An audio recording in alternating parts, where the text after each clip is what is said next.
Blue flag beach চলে এসেছি। পরের বার যদি আসি তাহলে এখানে একটা রিসর্ট আছে খুব ভালো, তো ওই রিসর্টেই থাকবো আর এই দিকটাই থাকবো। আমরা তো পৌঁছে গেছি গোল্ডেন বিচ, আর সত্যি এটা গোল্ডেন।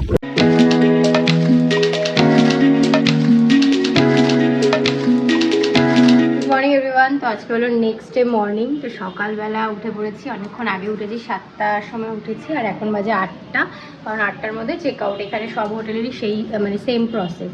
তো আজকের ওয়েদারটাও খুব ভালো, মানে কাল রাত থেকে একটু বৃষ্টি বৃষ্টি আর ঝড় অসম্ভব দিচ্ছে, তো রোদটা অতটা নেই।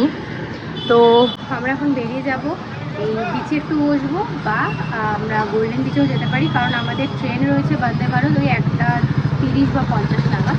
তো ওই জন্য এতক্ষণ তো টাইমটা ওয়েস্ট করতে হবে, মানে ঘুরতে হবে কোথাও। তো ওয়েদারটা ভালো আছে, সেটাই বলছিলাম। কাল রাত থেকে প্রচণ্ড ঝড় দিচ্ছে, বৃষ্টিও হয়েছে, আমরা যখন ডিনারের সময় গেছিলাম। তো এখন লাগেজটা এখানে রেখে দিই, তাই তো? হ্যাঁ, লাগেজ আমি রেখে দিচ্ছি এখানে, ওকে বলে দিয়েছি রিসেপশনে থাকবে, আমরা একটু ঘুরে আসি।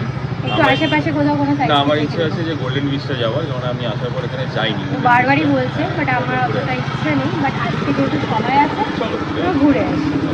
চলো, আর চা খাও, বাইরে খাবো, ওখানে কফি খেয়ে নিয়েছি, তাও বাইরে গিয়ে চা খাবো। তো অল সেট, লাগেজ দুটো ব্যাগ এক্সট্রা হয়েছে, কারণ ওই খাজা টাজা নিয়ে তারপরে অনেক গিফট টিফটের জন্য আরও এক্সট্রা হয়েছে ব্যাগ। হ্যাঁ, এটা হতে হবে। চলো, অল সেট টু গো। শুরু হয়ে গেছে সকাল সকাল ডাব খাওয়া। এই বড় বড় ডাব এখানে, ভালো কোয়ালিটিগুলো, খুব ভালো। বাট 50 টাকা। হ্যাঁ, আর এই যে আমাকে ছাতা ধরে দিয়েছে, ছাতা দিয়ে আমি দাঁড়িয়ে রয়েছি, আর অলরেডি টোটো বুক করা আছে। এখন আমরা যাবো হচ্ছে গোল্ডেন বিচের দিকে, ডাব খেয়ে গোল্ডেন বিচের দিকে রওনা হবো। ওখানে গিয়ে একটু বসবো, কফিও খাবো, তারপর এসে এখান থেকে লাগেজটা রেখে দিয়েছি রিসেপশনে, লাগেজটা নিয়ে দেন বেরিয়ে যাবো।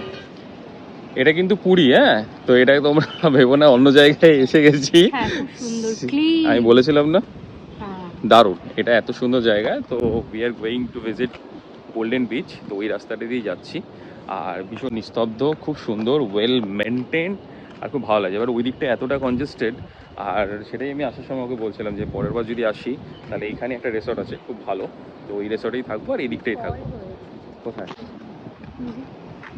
কি ক্লিন না দেখ, মনে হচ্ছে ওই কলকাতার ওই সল্টলেক ফল্লেক টাইপের জায়গায় চলে এসেছি। হ্যাঁ, গ্রিনারি আছে, আর এই জায়গাটা তুলনামূলকভাবে একটু ঠান্ডা। ব্লু ফ্ল্যাগ বিচ চলে এসেছি। এখানে বিভিন্ন রকম টাইপের মানে টিকিটস রয়েছে, ফর আমব্রেলা, বাথিং এর জন্য। নর্মাল আমরা একটা টিকিট কেটেছি।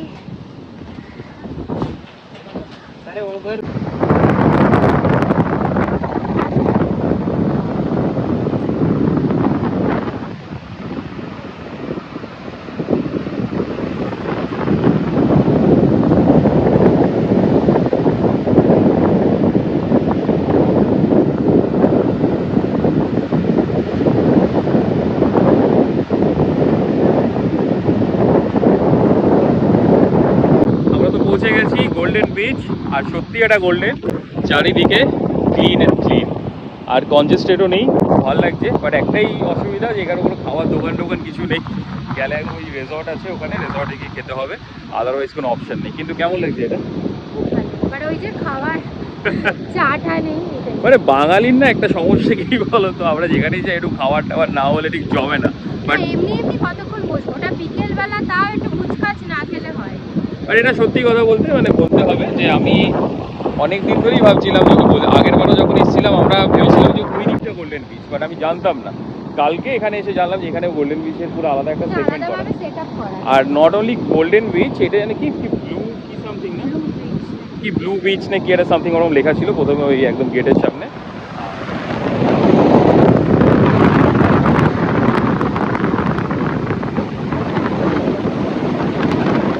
পা ধুতে গেছিলাম, পুরো একদম বালি কিচকিচ করছে, সমুদ্রের সামনে ছবি তুলতে গেছি, ভিডিও তুলতে গেছি, আর পুরো সমুদ্র এসে একদম পুরো ভাসিয়ে দিচ্ছে। যতই তুমি বলো যে সমুদ্রের কাছে যাবো না, সমুদ্র তোমাকে ঠিক টেনে নেবে।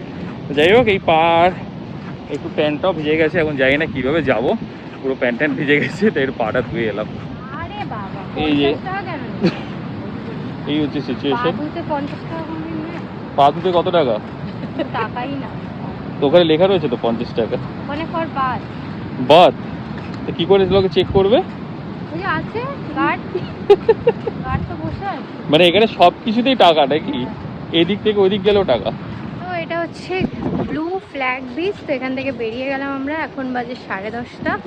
তো এখন কিছু খাবো, ব্রেকফাস্ট করবো। এখানে একটা ক্যাফে আছে। ক্যাফে তো আছে, বাট এটা ওই রিসর্টের জন্য, আর এখানেও খাওয়া যেতে পারে, বাট আই প্রেফার কি ওইখানে আমাদের হোটেল আছে, রেস্টুরেন্ট, সেখানেও খাওয়া যায়। আমাদের এখন বাঙালি খাবার খেতে ইচ্ছে, লুচি, হ্যাঁ। তরকারি, ভাত। এখানে ডাল, ক্যাফে মানে এরকম কফি একটা কুকিজ আছে। Cafe. Refresh cafe cookies. So এই যে টোটো চলে এসছে, একদম ভেতর থেকেই টোটো পেয়ে গেছি। ওই যে রিমি অ্যান্ড কাকিমা আসছে ওখান থেকে, একদম সামনে থেকেই টোটো পাওয়া গেছে। হ্যাঁ বসে আছি, চলিয়ে ভাইয়া। সো আমরা যে ব্রিজটা এসেছিলাম সেটার নাম হচ্ছে ব্লু ফ্ল্যাগ বিচ, তাই তো? আর এটাই হচ্ছে গোল্ডেন বিচ। তো গোল্ডেন বিচের ওখান থেকেও ঢোকা যায়, মানে একই সব কিছু, এটা একটু বেশি মডিফাইড। আর এখানে ঢুকতে পার পার্সন লাগলো 20 টাকা করে। আর তোমরা যদি এখানে আমব্রেলা যেটা থাকে, আমব্রেলা নিয়ে একটা বসার জায়গা আছে, ওটা যদি তোমরা অ্যাভেল করতে চাও তাহলে ওটা 50 টাকা লাগে। বাট ওটা এখন অ্যাভেলেবেল ছিল না, ওটা 12টার পরে। এই হচ্ছে সিচুয়েশন। এই যে এইমাত্র রোদ ছিল, আবার এখন মুষলধারে বৃষ্টি নেমেছে।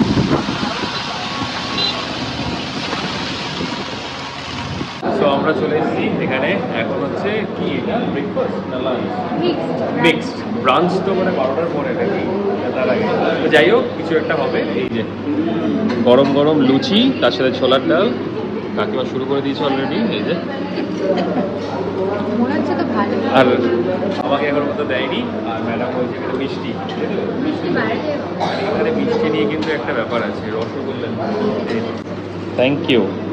এখানে রসগোল্লা নিয়ে কিন্তু একটা ব্যাপার আছে, যে ওরাও ক্লেম করে রসগোল্লাটা নাকি ওদের এখানে উড়িষ্যার, আমরা ক্লেম করি আমাদের বেঙ্গল। জানি না অ্যাকচুয়ালটা কি, বাট হয় এটা। এই যে কাকিমা এখানে এইদিকে সিট পড়েছে। ঠিক আছে, বন্দে ভারতে ট্রেনও ছেড়ে দিয়েছে একদম অন টাইম, 1:50 আর ওটার সাথে সাথে এই যে লাঞ্চ দিয়ে দিয়েছে। যেটা নিয়ে আমরা কনফিউজ ছিলাম যে লাঞ্চটা দেবে না ডিনারটা দেবে, তো লাঞ্চটাই দিয়েছে। সব দরকার ছিল, যেমন আমরা ভীষণ হাঙ্গরি। ভীষণ না, পেটটা ভর্তি ছিল। আমার খিদে পেয়ে গেছে একদম। খেয়ে নাও। তো চলো। সেম মিল, সেম না? এই যে ভেজিটেরিয়ান মিল, আলু ভাজা। এখানে ভেজিটেবল মিলে আছে হচ্ছে ভাত, ডাল, পনির, আলু ভাজা, তার সাথে পরোটা, তার সাথে দই, আচার, আর ওখানে হচ্ছে ননভেজ চিকেন আর কিছু না। মাংস। ভালো ভালো দিয়েছে না শক্ত? ঝোলটা ভালো। কাকিমা খেতে ব্যস্ত এটা এখন। তো ওই সলিড ব্রেস্ট পিস থেকে দেন না। রাইট। সো এখন বাজে 8:45। এই যে 8:46, 5-6 মিনিট লেট। তো 8:20 ওপর কথা ছিল, তো আমরা চলো, অল সেট টু গো।